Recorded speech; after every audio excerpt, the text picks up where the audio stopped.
after all the fights you've had, in awe of the fact that you do what you do. It's mind-blowing to me. Thank you, man. Yeah. I mean, it's not that hard to get to beat, but it was a great experience. Like, I learned a lot in there.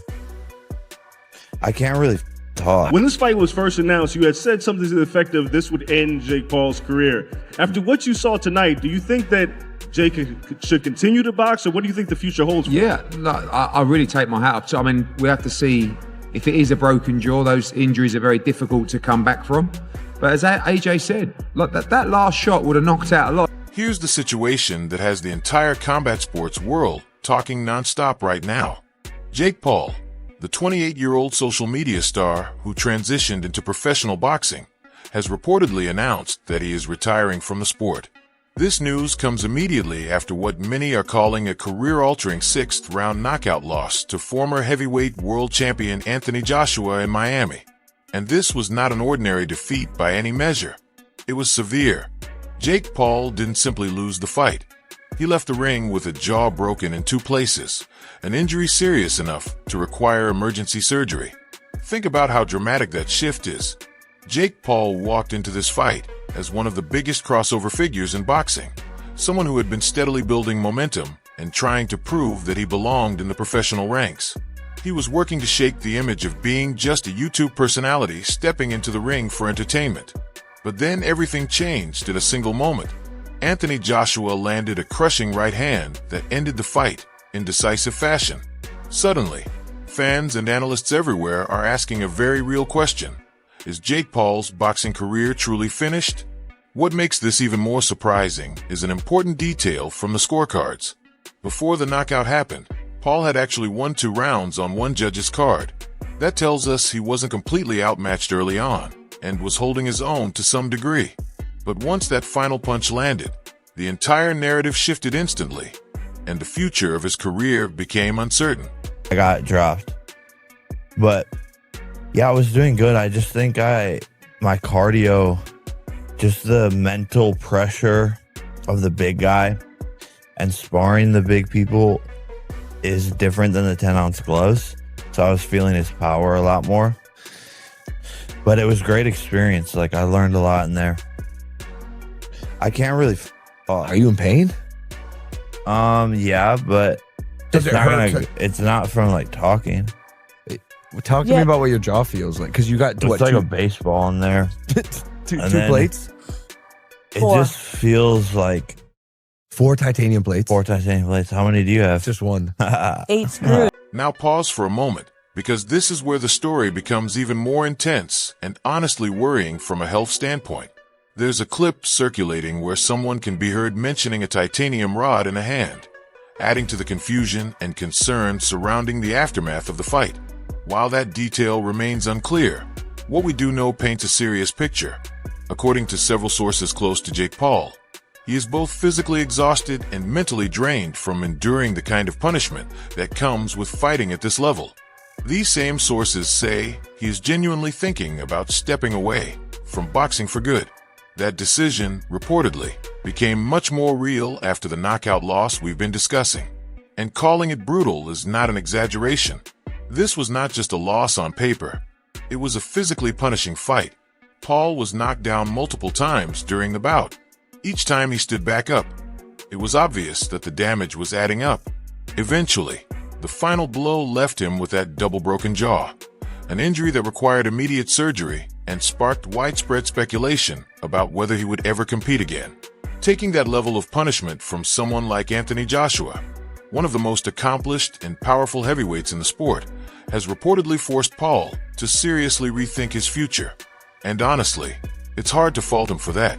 There's even a clip making the rounds where someone is heard saying, "I am retiring from boxing." That single line has only added fuel to the growing speculation surrounding his next move. In the fucking face every single day while I could be playing soccer in Saudi. I'm friends with the Saudis slash football. Back in the day? I was on the A team in 7th grade. I have a really good kick. I can run fast, and I'll knock out everyone that. Now here's a statement that sounds almost unbelievable at first. Someone jokingly said, "Give me $1 billion and I'll prove this message." which sums up just how shocking the situation feels. But let's focus on what promoters and insiders are actually saying, because their reactions reveal how serious this moment really is. Eddie Hearn, who was involved in promoting the fight and is known for speaking openly, stood by a prediction he made before the bout. Prior to the fight, he had said that this matchup could realistically end Jake Paul's boxing career.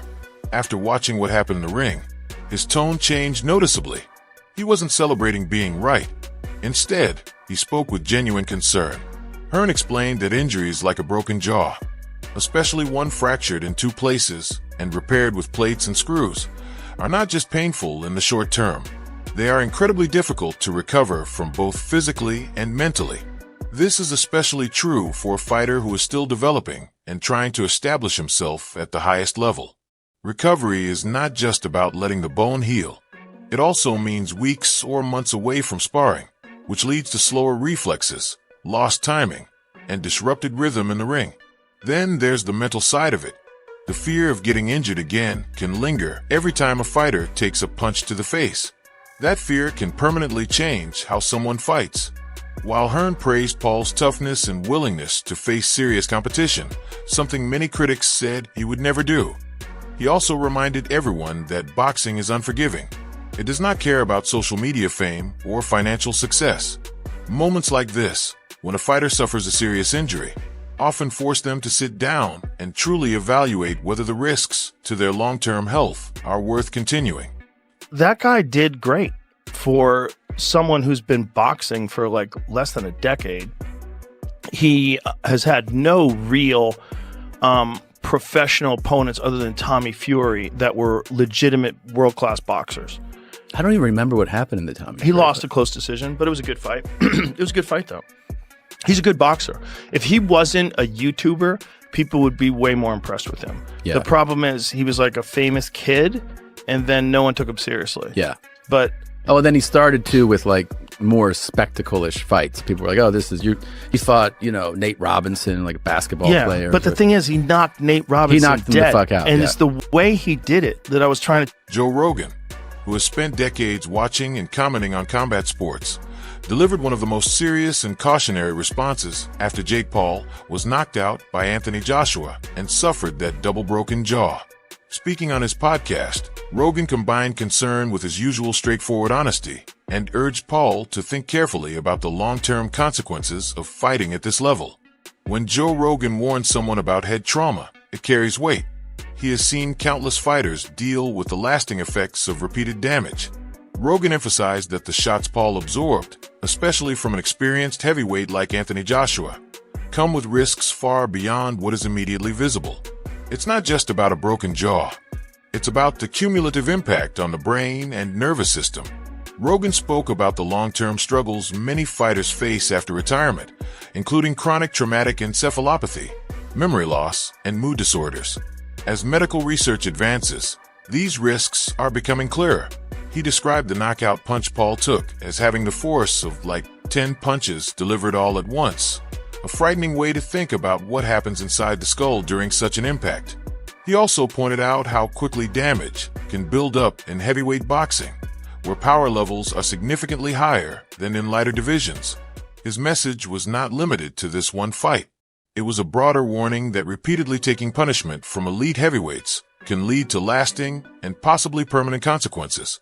Rogan strongly suggested that Paul weigh those risks carefully, especially since he has many other opportunities outside the ring. Okay. My rebuttal to that was, I'll tell you what, you can test me randomly for the next 5 years for if I can test you randomly for performance enhancing the next 2 years. And I never got a response on that. This is why Jake Paul is on PEDs. Within this past year, Jake Paul has literally hit a second puberty and aged like 10 years. Furthermore, he has acne and his hairline is receding like crazy. And people like Jake Paul are going to the best skin doctors in the world and probably are taking hair loss products that aren't even approved for the rest of us. Now, I'm not saying that Jake Paul necessarily took a steroid to make him look bigger, but he's definitely taking something that allows him to recover faster. That way he's able to train. Now here's something that has left many people confused and debating whether it's serious or just another provocative statement from Jake Paul. According to reports circulating online and through secondhand sources, Paul has claimed that he is considering going on a cycle of steroids. The stated reason, according to these reports, is to silence long-standing accusations that he has already been using performance-enhancing drugs throughout his boxing career.